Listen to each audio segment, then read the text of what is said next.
பிரியமானவர்களே, ஆண்டவராகிய இயேசு கிறிஸ்துவின் நாமத்தினாலே உங்கள் யாவரையும் அன்போடு கூட நான் வாழ்த்துகிறேன். ஆண்டவர் கிருபையாய் நமக்கு கொடுத்த இந்த புதிய நாளுக்காக முதலாவது நாம் ஆண்டவருக்கு நன்றி சொல்லுவோம்.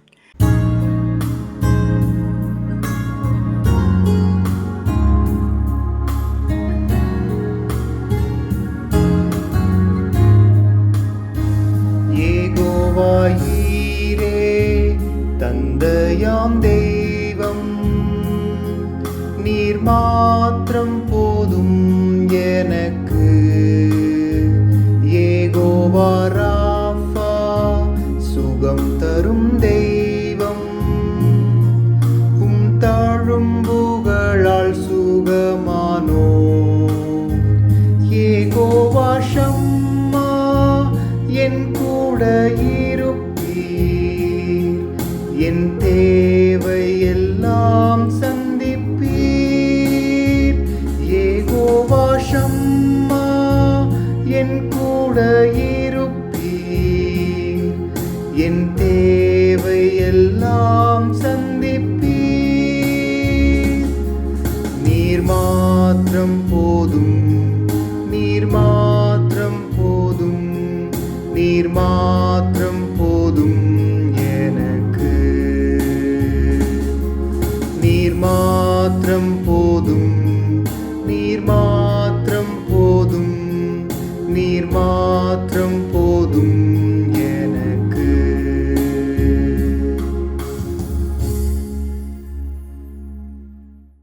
இந்த நாளுக்கு இந்த ஆண்டவர் கொடுக்கிற ஒரு வார்த்தை எரேமியா தீர்க்கதரிசன புஸ்தகம் 30ஆம் அதிகாரம் 17வது வசனம். எரேமியா 30:17. நான் உனக்கு ஆரோக்கியம் வரப்பண்ணி உன் காயங்களை ஆற்றுவேன் என்று கர்த்தர் சொல்லுகிறார். இந்த காலை வேளையில நாம் ஒவ்வொருவரையும் பார்த்து ஆண்டவருடைய வார்த்தை சொல்லுகிறது. ஆண்டவராகிய தேவன் சொல்லுகிறார், நான் உனக்கு ஆரோக்கியம் வரப்பண்ணுவேன், உன்னுடைய காயங்கள் எல்லாவற்றையும் நான் ஆற்றுவேன் என்று இந்த காலை வேளையில ஆண்டவர் சொல்லுகிறார். எரேமியா தீர்க்கதரிசன புஸ்தகம் 33ஆம் அதிகாரம் 6வது வசனம் இப்படியாய் சொல்லுகிறது, இதோ நான் அவர்களுக்கு சௌக்கியமும் ஆரோக்கியமும் வரப்பண்ணி அவர்களை குணமாக்கி அவர்களுக்கு பரிபூர்ண சமாதானத்தையும் சத்தியத்தையும் வெளிப்படுத்துவேன். இங்கே ஆண்டவருடைய வார்த்தை சொல்லுகிறது, நான் என் ஜனங்களுக்கு, என் பிள்ளைகளுக்கு சௌக்கியமும் ஆரோக்கியமும் வரப்பண்ணுவேன் என்று ஆண்டவர் சொல்லுகிறார். மாத்திரமல்ல, அவர்களை முற்றிலுமாய் நான் குணமாக்கி அவர்களுக்கு பரிபூரண சமாதானத்தையும் சத்தியத்தையும் வெளிப்படுத்துவேன் என்று ஆண்டவர் சொல்லுகிறார். ஒவ்வொருவருக்கும் ஆண்டவர் பரிபூரண சமாதானத்தை இன்றைக்கு ஆண்டவர் கொடுக்கிறார். மாத்திரமல்ல, சத்தியத்தை வெளிப்படுத்துவேன், சத்தியத்தையும் அறிவீர்கள், சத்தியம் உங்களை விடுதலையாக்கும் என்று வேதம் சொல்லுகிறது. ஆண்டவராகிய இயேசு சொல்லுகிறார், நானே வழியும் சத்தியமும் ஜீவனுமாயிருக்கிறேன். ஆண்டவராகிய இயேசுவே நமக்கு வழி. ஆகவே தான் அந்த ஆண்டவர் தம்மை நமக்கு வெளிப்படுத்துவார், சத்தியத்தையும் வெளிப்படுத்துவேன் என்று இங்கே ஆண்டவருடைய வார்த்தை சொல்லுகிறது. மல்கியா தீர்க்கதரிசன புஸ்தகம் 4ஆம் அதிகாரம் 2ஆம் வசனம் இப்படியாய் சொல்லுகிறது, ஆனாலும் என் நாமத்துக்கு பயந்திருக்கிற உங்கள் மேல் நீதியின் சூரியன் உதிக்கும், அதன் செட்டைகளின் கீழ் ஆரோக்கியம் இருக்கும், நீங்கள் வெளியே புறப்பட்டு போய் கொழுத்த கன்றுகளைப் போல் வளருவீர்கள் என்று இங்கே ஆண்டவருடைய வார்த்தை சொல்லுகிறது. அவருடைய நாமத்துக்கு பயந்திருக்கிற ஒவ்வொருவர் மேலும் நீதியின் சூரியனாகிய கிறிஸ்து இந்த காலை வேளையில உதிப்பேன் என்று வாக்கு பண்ணுகிறார். நீதியின் சூரியனாகிய கிறிஸ்துவின் சட்டைகளின் கீழ் நம் ஒவ்வொருவருக்கும் ஆரோக்கியம் உண்டு. நீங்கள் வெளியே புறப்பட்டு போய் கொழுத்த கன்றுகளைப் போல வளருவீர்கள் என்று வேதம் சொல்லுகிறது. ஆண்டவர் நம்மை மேன்மைப்படுத்தி கொழுத்த கன்றுகளைப் போல நம்மை பலப்படுத்தி ஆசீர்வதிக்கிற தேவனாய் இருக்கிறார். எப்பொழுது அவருடைய செட்டைகளின் கீழ் நாம் அடைக்கலமாய் வரும் பொழுது அங்குதான் ஆரோக்கியம் இருக்கிறது.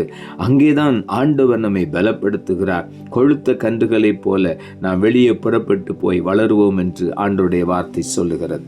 நீதிமொழிகளின் புஸ்தகம் 4ஆம் அதிகாரம் 22ஆம் வசனம் சொல்லுகிறது, அவைகளை கண்டுபிடிக்கிறவர்களுக்கு அவைகள் ஜீவனும் அவர்கள் உடலுக்கெல்லாம் ஆரோக்கியமுமாம் என்று எழுதப்பட்டிருக்கிறது. அவைகளை கண்டுபிடிக்கிறவர்கள், ஆண்டவருடைய ஞானத்தை, ஆண்டவருடைய வார்த்தையை கண்டுபிடிக்கிறவர்களுக்கு அந்த வார்த்தை ஜீவனாயிருக்கிறது, அவர்களுடைய சரீரத்துக்கெல்லாம் ஆரோக்கியத்தை கொடுக்கிறதா இருக்கிறது. ஆகவே அவருடைய வார்த்தையை நாம் கண்டுபிடிக்க வேண்டும். அதை கண்டுபிடிக்கும் பொழுது ஜீவனையும் தீர்க்காயுசையும் கொடுக்கிறது. நம்முடைய சரீரம் முழுவதற்கும் ஆரோக்கியத்தை அவருடைய வார்த்தை கொடுக்கிறது. அவர் தம்முடைய வசனத்தை அனுப்பி குணமாக்குகிற தேவன் என்று சங்கீதங்களின் புஸ்தகம் 107 அதிகாரம் 20 வசனம் சொல்லுகிறது.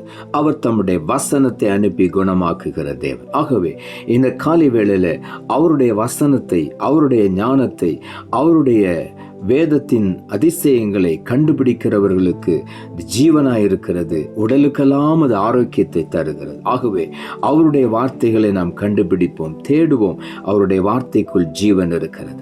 சங்கீதங்களின் புஸ்தகம் 147 அதிகாரம் 3 வசனம் சொல்லுகிறது, இருதயம் நொறுங்குண்டவர்களை குணமாக்குகிறார், அவருடைய காயங்களை கட்டுகிறார் என்று இங்கே வேதம் சொல்லுகிறது. இருதயம் நொறுங்குண்டவர்களை ஆண்டவர் குணமாக்குகிறார். உனக்கு ஆரோக்கியம் வரப்பண்ணி உன் காயங்களை ஆற்றுவேன் என்று சொன்ன ஆண்டவர் சொல்லுகிறார். இருதயம் நொறுங்கி போன நிலையில் இருக்கிற ஒவ்வொருவரை நான் குணமாக்குவேன். இந்த காலை வேளையில பல சூழ்நிலைகளில் ஒருவேளை பலருடைய வார்த்தைகள், கடினமான வார்த்தைகள் நம்முடைய இருதயத்தை உடைத்து நொறுக்கி இருக்கலாம். கோபமான வார்த்தைகள் நம்முடைய இருதயத்தை உடைத்து நொறுக்கி இருக்கலாம். இந்த காலை வேளையில ஆண்டவர் சொல்லுகிறார், நான் ஒவ்வொரு இருதயம் நொறுங்குண்டவர்களை இன்றைக்கு குணமாக்குவேன்.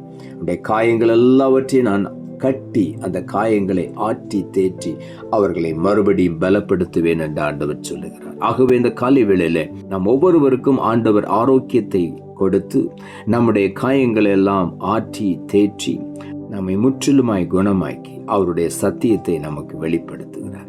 நாம் அவருக்கு பிரியமான பிள்ளைகளாய் வாழும் பொழுது நிச்சயமாகவே ஆண்டவருடைய ஆசீர்வாதங்கள் ஒன்றன் பின் ஒன்றாக இன்றைக்கு நம்மை தேடி வரும்.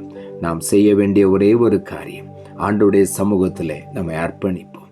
அவர் நமக்கு ஆரோக்கியம் வர பண்ணுவார். நம்முடைய காயங்களை எல்லாம் ஆற்றுவார். நம்மை ஒருபோதும் கைவிட மாட்டார். நம்முடைய வாஞ்சைகள், விருப்பங்கள் எல்லாவற்றையும் இந்த காலை வேளையிலே ஆண்டவர் நிறைவேற்றி நம்மை சந்தோஷப்படுத்துவார். நாம் ஜெபிப்போம். அன்புள்ள ஆண்டவரே, கிருபையானி கொடுத்த இந்த புதிய நாளுக்காய் மறுபடியும் எமக்கு நன்றி செலுத்துகிறோம். ஆண்டவர் கொடுத்த ஜீவனுள்ள வார்த்தைக்காக நன்றி. நான் உனக்கு ஆரோக்கியம் வரப்பண்ணி உன் காயங்களை ஆற்றுவேன் என்று கர்த்தர் சொல்லுகிறார்.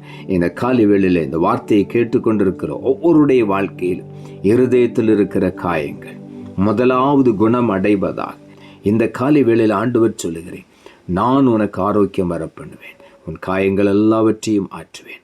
இருதயத்தில் இருக்கிற காயங்கள் எல்லாவற்றையும் ஆற்றி போட்டேன். ஆண்டவரே, சரீரத்தில் இருக்கிற காயங்களையும் இந்த காலை வேளையில குணமாக்கி பரிபூரண சத்தியத்தையும் ஆண்டவர் வெளிப்படுத்தி அவர்களை பலப்படுத்தி ஆசீர்வதிக்கும்படி ஜெபிக்கிறேன். நீர் அப்படி செய்கிறபடினாலும் உமக்கு நன்றி தாழ்த்துகிறோம்.